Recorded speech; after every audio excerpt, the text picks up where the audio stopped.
العلم هو النور الهادي والمفتاح لكل الخير من يرد الله به خيرا. الحمد لله رب العالمين والصلاة والسلام على سيد الأنبياء والمرسلين وعلى آله وأصحابه أجمعين أما بعد. وتسقط الأبويات أيضا بالأبي، اور پیدری جدات باپ کی وجہ سے ساقط ہو جاتی ہیں۔ عزیز طلبہ، اس عبارت میں مصنف علیہ الرحمہ نے پیدری جدات یعنی دادیوں کے لیے ایک وجہ حجب کا ذکر کیا ہے، اور وہ یہ ہے کہ پیدری جدات یعنی دادیاں وجود واسطہ یعنی باپ کی وجہ سے ساقط ہو جاتی ہیں۔ ہم آج کی اس مجلس میں فائدہ ثالثہ یعنی تیسرے اہم فائدے کے تحت اس عنوان پر گفتگو کریں گے کہ باپ کی وجہ سے پیدری جدات کے سقوط و عدم سقوط کے سلسلے میں مذاہب مع دلائل۔ سراجی کی عبارت میں نے آپ کے سامنے پڑھ دی، اس میں صاف طور پر مصنف علیہ الرحمہ نے ذکر کیا ہے کہ پیدری جدات یعنی دادیاں یہ باپ واسطے کی موجودگی میں ساقط ہو جاتی ہیں، لیکن باپ کی وجہ سے پیدری جدات یعنی دادیوں کے سقوط و عدم سقوط میں اختلاف ہے۔ اس سلسلے میں دو مذاہب ہیں جن کی تفصیلات آپ حضرات کے سامنے ذکر کرنی ہے۔ سب سے پہلا مذہب جمہور فقہا اور عامت الصحابہ کا ہے۔ یہ حضرات فرماتے ہیں کہ باپ کی موجودگی میں پیدری جدات یعنی دادیاں ساقط ہو جاتی ہیں۔ ان حضرات کی دو دلیل، پہلی دلیل دلیل نقلی ہے، دارمی کی روایت ہے عن علی و زید رضی اللہ تعالی عنہما انہما کانا لا یورثان الجدۃ ام الابی مع الابی، یعنی حضرت علی اور زید ابن ثابت رضی اللہ تعالی عنہما یہ حضرات جدہ یعنی دادی کو باپ کے ساتھ میں وارث نہیں بناتے تھے۔ یہ دلیل نقلی ہے، اس میں صاف طور پر ذکر ہے کہ دادی باپ کے ساتھ وارث نہیں ہوگی۔ دوسری دلیل ان حضرات کی دلیل عقلی ہے کہ باپ کی وجہ سے دادیاں کیوں ساقط ہوتی ہیں، کیونکہ اب باپ یہ واسطہ ہے، ام الاب دادی ذی واسطہ ہے، یعنی ام الاب دادی کی نسبت میت سے جوڑنے میں یہ باپ واسطہ ہے، اور ہم بار بار ذکر کر چکے ہیں کہ ہر واسطے کی موجودگی میں ذی واسطہ ساقط ہو جاتا ہے۔ یہی وجہ ہے کہ ابن واسطے کی موجودگی میں ابن الابن پوتا ساقط ہو جائے گا۔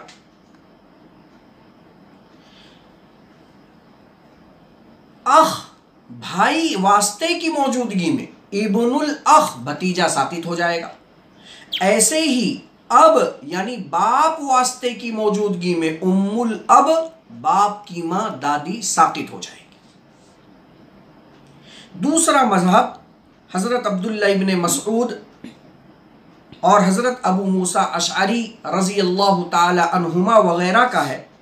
ان حضرات کے نزدیک پیدری جدات یعنی دادیاں باپ کے ساتھ ساقط نہیں ہوتی ہیں بلکہ وارث ہوتی ہیں۔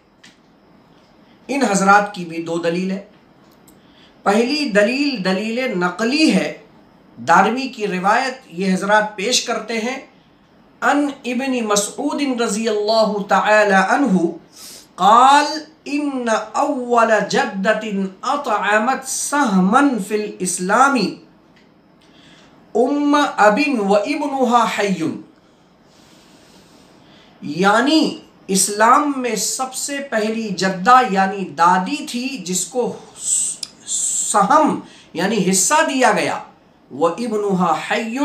اس حال میں کہ اس کا بیٹا یعنی میت کا باپ زندہ تھا۔ طریقہ استدلال بالکل صاف ہے کہ حدیث پاک میں صاف طور پر اس بات کا بیان ہے کہ میت کا باپ یہ میت کے دادی کا بیٹا تھا. ظاہر سی بات ہے میت کا باپ میت کے دادی کا بیٹا ہوگا اور میت کے دادی کا بیٹا یہ میت کا باپ ہوگا. تو باپ کی موجودگی میں دادی کو حصہ دیا گیا. حدیث میں صاف موجود ہے وَإِبْنُهَا حَيٌّ، یعنی دادی کا بیٹا میت کا باپ زندہ تھا اور اسی باپ کی موجودگی میں ام الاب دادی کو اطعمت سہمن فی الاسلام، اسلام میں حصہ دیا گیا. ان حضرات کی دلیل عقلی یہ ہے کہ جدات اب کے ساتھ وارث اس وجہ سے ہوں گی، باپ کے ساتھ دادیاں وارث اس وجہ سے ہوں گی کیونکہ جدات کی توریث کا دار و مدار اسم جدہ یعنی جدہ کے نام پر ہے. ادلاء الی المیت، میت کی طرف منسوب ہونے پر جدات کے توریث کا دار و مدار نہیں ہے. اور جب جدات کے توریث کا دار و مدار اسم جدہ کے نام پر ہے تو باپ کی موجودگی میں جیسے جدہ نانی ساقط نہیں ہوتی ہے ایسے ہی باپ کی موجودگی میں جدہ دادی بھی ساقط نہیں ہوگی، اس لیے کہ اسم جدہ نام جدہ میں ام الام نانی بھی داخل ہے اور ام الام اب دادی بھی داخل ہے. ادلاء الی المیت پر اس کے توریث کا دار و مدار ہی نہیں ہے، اور جب ادلاء الی المیت پر جدہ کے توریث کا دار و مدار نہیں ہے تو اب واسطے کی موجودگی میں ام الاب دادی ساقط نہیں ہوگی، بلکہ اسم جدہ پر جب اس کے توریث کا دار و مدار ہے تو جیسے باپ کی موجودگی میں اسم جدہ کے تحت آنے والی ام الام نانی وارث ہوتی ہے ایسے ہی باپ کی موجودگی میں اسم جدہ کے تحت آنے والی ام الاب دادی بھی وارث ہوگی. جمہور علماء کی طرف سے مذہب ثانی کے دلیل نقلی کا جواب جو انہوں نے دارمی کی روایت پیش کی ان اول جدت اطعمت فی الاسلام سہمن ام ابن و ابنها حی، برسبیل ترقی اس حدیث پاک کا سب سے پہلا جواب ہم یہ دیں گے کہ اس حدیث پاک میں جو کچھ بھی بیان ہوا ہے وہ محض ایک حکایت حال ہے جو وجود اب یعنی باپ کے ساتھ توریث جدہ پر حجت اور دلیل نہیں ہے. کیونکہ یہ حدیث پاک ضعیف ہے، کیونکہ اس کے راویوں میں ایک راوی محمد ابن سالم حمدانی ہے جس کو حضرت امام مسلم رحمہ اللہ نے ضعیف قرار دیا ہے، اور جب حدیث ہی ضعیف ہے تو اس سے استدلال ہی درست نہیں ہے. دوسرا جواب ہم اس حدیث پاک کا برسبیل تنزل یہ دیں گے، چلو ہم نے حدیث کو تسلیم کر دیا، لیکن اس کے باوجود اس حدیث پاک کی جو مد مقابل نے اپنے دلیل میں پیش کیا ہے اس کی 3 توجیحات کی گئی. پہلی توجیح یہ کی گئی کہ وہ ابنها حی، یہ جو کہا جا رہا ہے کہ پیدری جدہ دادی کو باپ کی موجودگی میں حصہ دیا گیا تو وہ جو باپ یعنی جدہ کا جو بیٹا تھا وہ کافر تھا یا غلام تھا، اور کافر اور غلام ہونے کی وجہ سے وہ محروم ہے. اور ہم یہ ذکر کر چکے ہیں کہ محجوب تو حجب طاری کرتا ہے، محجوب تو دوسرے کو محجوب بھی کر سکتا ہے محروم بھی کر سکتا ہے، لیکن محروم یہ بالکل بھی حجب طاری نہیں کرے گا، نہ تو حجب حرمان اور نہ ہی حجب نقصان. اور جب وہ بیٹا جو باپ میت کا باپ تھا جب اس کا غلام ہونا ثابت ہو گیا، اس کا کافر ہونا ثابت ہو گیا تو اس کی موجودگی عدم موجودگی کے درجے میں ہو گئی، لہٰذا دادی کا وارث ہونا یہ بالکل ایسا ہی ہے جیسے کہ مسئلے میں باپ تھا ہی نہیں.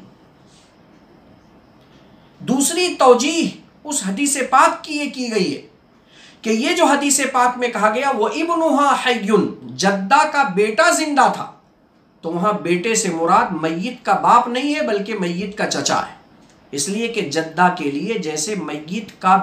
باپ بیٹا ہے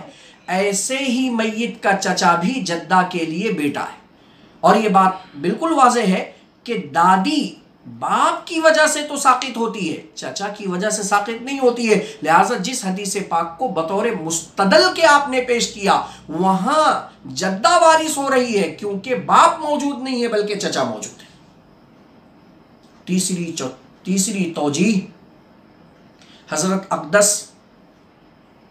مفتی محمد سعید پالنپوری رحمت اللہ علیہ نے کی ہے، جو ان دونوں توجیحات سے افضل اور احسن ہے، اور حضرت نے یہ توجیہ بیان کی کہ میری ناقص رائے یہ ہے کہ یہ دادی کا جو بیٹا تھا یہ میت کا باپ ہی تھا، اور اس دادی کا جو بیٹا تھا وہ مسلمان تھا، آزاد تھا، وہ کافر و غلام نہیں تھا، مسلمان بھی تھا آزاد بھی تھا، یعنی اس کے اندر سبب ارث موجود۔ البتہ ابتدائے اسلام میں دادی کو باپ کے ساتھ میں وارث بنایا گیا، بعد میں یہ حکم منسوخ ہو گیا۔ جن صحابہ کرام کو اس حکم کے منسوخ ہونے کا علم ہوا وہ باپ کی موجودگی میں جدہ کے توریث کے قائل نہیں رہے، اور جن حضرات صحابہ کرام کو اس نسخ کا علم نہ ہوا وہ ابتدائے اسلام والے حالت پر برقرار رہے کہ پدری جدات یعنی دادیاں باپ کے ساتھ وارث ہوں گی۔ ورنہ اگر آپ پہلی توجیہ کہ جدہ کا بیٹا کافر تھا یا غلام تھا اس کو مان لیں، یا دوسری توجیہ کو مان لیں کہ جدہ کا جو بیٹا تھا وہ میت کا باپ نہیں بلکہ چچا تھا، تو ایک بہت بڑا اشکال ہوگا کہ صحابہ کرام میں پھر اختلاف کیوں ہوا؟ بھئی صحابہ کرام کے مابین جو اختلاف ہوا وہ اس مسئلے کو لے کر ہوا کہ جدہ دادی کے ساتھ باپ موجود ہو اور اس کے اندر سبب ارث موجود ہو۔ اب اگر آپ یہ کہیں کہ وہ کافر تھا غلام تھا پھر صحابہ میں کیوں اختلاف؟ اب اگر آپ یہ کہیں کہ وہ باپ ہی نہیں تھا بلکہ چچا تھا تو صحابہ کرام میں اختلاف کیوں ہوا؟ اس لیے حضرت کی یہ تیسری توجیہ پہلی دو توجیہوں سے افضل و احسن ہے کہ اس توجیہ کے اعتبار سے بات بھی سمجھ میں آ گئی اور کوئی اشکال بھی واقع نہیں ہوا۔ معلوم یہ ہوا کہ مد مقابل کی دلیل میں جو دارمی کی روایت انہوں نے بطور مستدل کے پیش کی ہے گونا گو احتمالات ہیں، اور یہ بات طے ہے کہ جب دلیل میں کئی احتمالات آ جائیں تو استدلال باطل ہو جاتا ہے، جیسے کہ قاعدہ مشہور ہے اذا جاء الاحتمال بطل الاستدلال، کہ جب احتمال آ جائے تو استدلال باطل ہو جاتا ہے۔ لہٰذا مد مقابل کی اس پہلی دلیل کا ہم نے جواب دے دیا۔ مد مقابل نے جو دوسری دلیل عقلی پیش کی اور وہ یہ پیش کی کہ جدات کی توریث کا دار و مدار اسم جدہ پر ہے، جدہ کے نام پر ہے، ادلاء الی المیت، میت کے طرف منسوب ہونے کو لے کر جدہ کو وارث یا جدہ کی توریث یا عدم توریث کو نہیں ثابت کیا جا سکتا۔ یہ بات بالکل مردود ہے اور ناقابل قبول ہے، کیونکہ اگر توریث کا دار و مدار محض نام پر ہوتا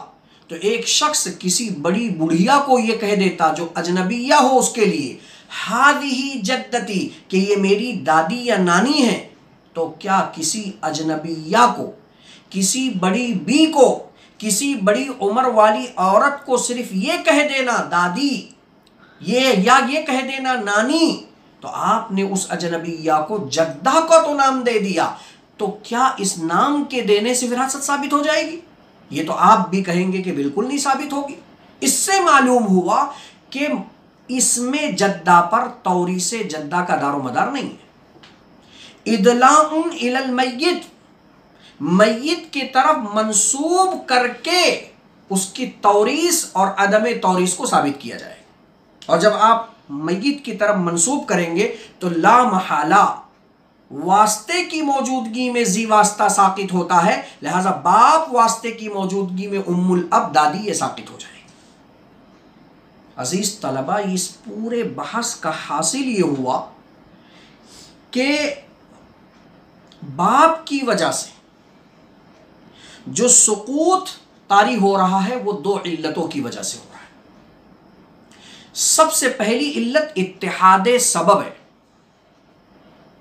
یعنی مسئلے میں جو دونوں وارث موجود ہوں، دونوں کی جہت متحد ہو، یا تو دونوں جہت امومت مادری رشتے سے متعلق ہو یا دونوں جہت ابوت پیدری رشتے سے متعلق ہو، سبب کا اتحاد ہو۔ دوسری علت ادلا یعنی واسطہ، وہ شخص جس کے ذریعے سے میت کی طرف منسوب ہونا پایا جائے، اس واسطے کا موجود ہونا۔ اب مسئلے کی کل 4 صورتیں ہو جائیں گی۔ سب سے پہلی صورت یہ ہوگی، ان 2 علتوں کے وجود اور عدم وجود پر کل 4 صورتیں بنیں گی۔ سب سے پہلی صورت یہ ہوگی کہ یہ دونوں علتیں یعنی اتحاد سبب اور ادلا یعنی واسطہ موجود ہوگا۔ جیسے مسئلے میں ماں کے ساتھ الام نانی آ جائے، تو اب آپ دیکھ رہے ہیں ماں اور نانی دونوں کے درمیان اتحاد سبب ہے، کیونکہ دونوں جہت امومت مادری رشتے سے متعلق ہے۔ نیز یہ ماں اس الام کے لیے واسطہ ہے، تو ادلا یعنی واسطے کا معنی بھی موجود ہے۔ معلوم یہ ہوا کہ ماں اور نانی ان دونوں کے مابین دونوں سبب یعنی اتحاد سبب، اتحاد جہت اور ادلا یعنی واسطہ دونوں علتیں موجود ہیں، اور جب دونوں علتیں موجود ہیں تو ماں کی وجہ سے نانی محروم ہوگی۔ دوسری صورت، دونوں کے درمیان نہ تو پہلی علت اتحاد سبب ہو اور نہ ہی دوسری علت ادلا یعنی واسطہ ہو۔ جیسے باپ کے ساتھ نانی آ جائے، تو باپ اور نانی کے درمیان نہ تو اتحاد سبب ہے، کیونکہ باپ رشتہ ابوت پیدری رشتے سے متعلق ہے، اور الام نانی رشتہ امومت مادری رشتے سے متعلق ہے، اور نہ ہی دونوں کے درمیان ادلا یعنی واسطے والی علت ہے، کیونکہ باپ نانی کے لیے واسطہ نہیں ہے، لہذا باپ کی وجہ سے نانی ساقط نہیں ہوگی، وارث ہوگی۔ تیسری صورت، دونوں علتوں میں سے صرف اتحاد سبب والی علت ہو، واسطے والی علت نہ ہو۔ جیسے 2 بنات صلبیہ کی موجودگی میں بنات الابن یعنی پوتیاں، تو بنات صلبیہ اور پوتیاں ان دونوں کے درمیان پہلی علت یعنی اتحاد سبب تو ہے، اس لیے کہ بنات صلبیہ اور بنات الابن پوتیہ جہت بنتیہ سے متعلق ہے، تو جہت کا تو اتحاد ہو گیا، لہذا پہلی علت دونوں کے درمیان موجود، لیکن دوسری علت جو واسطے والی ہے وہ موجود نہیں ہے، اس لیے کہ یہ بنت صلبیہ بنات الابن کے لیے واسطہ نہیں ہے، بنات الابن کے لیے واسطہ ابن ہے۔ تو دونوں علتوں میں سے ایک علت موجود اور ایک علت مفقود، پھر بھی ایک علت کے پائے جانے کی وجہ سے حجب طاری ہوگا، اسی وجہ سے 2 یا 2 سے زائد بنات صلبیہ کی موجودگی میں بنات الابن ساقط ہوتی ہیں، آپ نے احوال میں پڑھ لیا۔ چوتھی صورت، دونوں علتوں میں سے صرف واسطے والی علت موجود ہو، اتحاد سبب والی علت موجود نہ ہو۔ مسئلہ مبحوث عنہا، باپ کے ساتھ الام دادی آ جائے، تو اتحاد سبب والی تو علت نہیں ہے، اس لیے کہ باپ جہت ابوت پیدری رشتے سے متعلق ہے، اور الاب دادی رشتہ امومت مادری رشتے سے متعلق ہے، تو جہت کا تو اتحاد ہی نہیں ہے، پہلی علت موجود نہیں۔ لیکن دوسری علت واسطہ ادلا والی علت موجود ہے کہ الاب ذی واسطہ ہے، اور اب یہ واسطہ ہے، اسی اب باپ کے واسطے سے دادی میت کی طرف منسوب ہو رہی ہے، اور جب دونوں علتیں موجود ہوں یا دونوں علتوں میں سے ایک بھی علت موجود ہو تو بھی حجب طاری ہوتا ہے، لہٰذا یہ باپ دادی کو محجوب کرے گا۔ یہ 4 صورتیں میں نے آپ حضرات کے سامنے پیش کر دی۔ اب اس بحث پر 2 اہم سوال ہیں اور ان کا جواب۔ سب سے پہلا سوال یہ ہے کہ واسطے کی موجودگی میں ہر ذی واسطہ ساقط ہو جاتا ہے، جیسے باپ کی وجہ سے دادی ساقط ہو جاتی ہے، ماں کی وجہ سے نانی ساقط ہو جاتی ہے، کیونکہ دادی کے لیے باپ واسطہ اور نانی کے لیے ماں واسطہ۔ تو جب ہر ذی واسطہ واسطے کی وجہ سے ساقط ہو جاتا ہے، تو ماں واسطے کی موجودگی میں اولاد الام اخیافی بھائی بہن بھی ساقط ہو جانا چاہیے، اس لیے کہ اولاد الام یہ ذی واسطہ ہیں اور ماں واسطہ ہے، اسی ماں واسطے کے ذریعے اولاد الام میت کی طرف منسوب ہوتے ہیں، جبکہ اولاد الام ماں واسطے کی موجودگی میں ساقط نہیں ہوتے ہیں، وارث ہوتے ہیں۔ مزید اگر یہ اولاد الام متعدد ہوں تو اپنے واسطے ماں پر حجب نقصان طاری کر دیتے ہیں وارث ہو کر، ظلم بالائے ظلم۔ یہ اعتراض ہو گیا۔ اس کا جواب یہ ہے کہ ام واسطے کی موجودگی میں اولاد الام کے وارث ہونے کی وجہ یہ ہے کہ ماں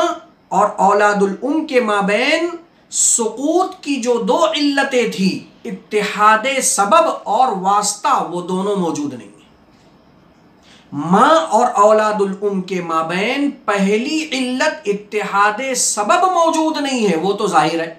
اس لیے کہ ماں رشتہ امومت مادری رشتے سے متعلق ہے اور اولاد الام رشتہ اخوت سے متعلق ہے، دونوں کے جہت مختلف ہو گئی تو اتحاد سبب والی علت ماں اور اولاد الام کے مابین نہیں ہے۔ رہی بات یہ کہ ادلا اور واسطے والی علت کیسے نہیں ہے؟ اولاد الام ماں ہی کے ذریعے میت کی طرف منسوب ہو رہے ہیں، تو اس کا جواب یہ ہے کہ وہ واسطہ ذی واسطے کے لیے حاجب بنے گا اور ساقط بنے گا جس کے اندر برسبیل عصوبت کل مال کو لینے کی صلاحیت ہو۔ جیسے باپ واسطہ ام الاب دادی ذی واسطے کو ساقط کرتا ہے، کیونکہ باپ ایک ایسا واسطہ ہے جس کے اندر برسبیل عصوبت کل مال لینے کی صلاحیت موجود ہے۔ برخلاف اولاد الام کے لیے جو ام واسطہ ہے، اس ام واسطے کے اندر اپنے اندر برسبیل عصوبت کل مال کو لینے کی صلاحیت نہیں ہے، لہذا یہ واسطہ اپنے ذی واسطے کو ساقط نہیں کرے گا۔ دوسرا سوال، چلے مان لیتے ہیں آپ کا یہ جواب کہ ام واسطے کے اندر عصوبت کی بنیاد پر کل مال لینے کی صلاحیت نہیں ہے، اسی وجہ سے ام باوجود واسطہ ہونے کے اپنے ذی واسطہ اولاد الام کو اس نے ساقط نہیں کیا۔ اس پر ایک دوسرا اشکال ہو جائے گا کہ پھر تو ماں بھی ام الام نانی کو ساقط نہ کرے، اس لیے کہ ام واسطہ ہے اور ام الام نانی یہ ذی واسطہ ہے، اور ام الام نانی کے لیے جو واسطہ ام ہے، اس ام کے اندر برسبیل عصوبت کل مال لینے کی صلاحیت نہیں ہے، تو جیسے ام نے اپنے ذی واسطہ اولاد الام کو ساقط نہیں کیا، ایسے ہی یہاں پر بھی ام الام ذی واسطے کو ساقط نہ کرے، اس لیے کہ دونوں جگہوں پر واسطہ ام ہے اور ام کے اندر کل مال لینے کی صلاحیت نہیں ہے، جبکہ ام کی موجودگی میں ام الام نانی ساقط ہوتی ہے۔ خود مصنف علیہ الرحمہ ذکر کر رہے ہیں وَيَسْقُطْنَ كُلُّهُنَّ بِالْأُمِّ، ماں کی وجہ سے ساری کی ساری دادیاں ساقط ہو جاتی ہیں، ساری کی ساری جدات چاہے وہ دادی ہوں یا نانی ہوں ساقط ہو جاتی ہیں۔ تو اس کا جواب یہ ہے، واسطے کی موجودگی میں ذی واسطہ دو وجہ میں سے کسی وجہ سے محجوب ہوگا۔ سب سے پہلی وجہ واسطے میں کل مال لینے کی صلاحیت ہو، جیسے باپ کی موجودگی میں دادی ساقط ہو رہی ہے کیونکہ باپ واسطے میں کل مال لینے کی صلاحیت ہے، لہذا باپ واسطے کی موجودگی میں دادی ساقط ہو جائے گی۔ نمبر دو، واسطے میں اگر کل مال لینے کی صلاحیت نہ ہو تو کم سے کم جہت کا اتحاد ہو، جیسے ماں اور نانی، ام اور ام الام، کہ اس ام واسطے کے اندر کل مال لینے کی صلاحیت نہیں ہے، لیکن ماں اور نانی کے درمیان اتحاد سبب والی علت موجود ہے اور اسی اتحاد سبب والی علت کی وجہ سے ماں نانی کو ساقط کر رہی ہے۔ برخلاف ام اور اولاد الام، اس مثال میں نہ تو ماں کے اندر جو واسطہ ہے کل مال لینے کی صلاحیت موجود ہے، اور نہ ہی ماں اور اولاد الام کے مابین اتحاد سبب والی علت موجود ہے، اور جب دونوں معنی یہاں موجود نہیں ہیں تو ماں اولاد الام کو ساقط نہیں کرے گی۔ عزیز طلبہ، اسی پر ہم اکتفا کرتے ہیں۔ انشاءاللہ فائدہ رابعہ، چوتھے اہم فائدے پر آئندہ مجلس میں گفتگو ہوگی۔ السلام علیکم ورحمۃ اللہ وبرکاتہ۔ السلام عليكم. لا تنسوا الاعجاب بالفيديو والاشتراك في القناة تشجيعا لنا لنستمر بنشر المزيد إن شاء الله.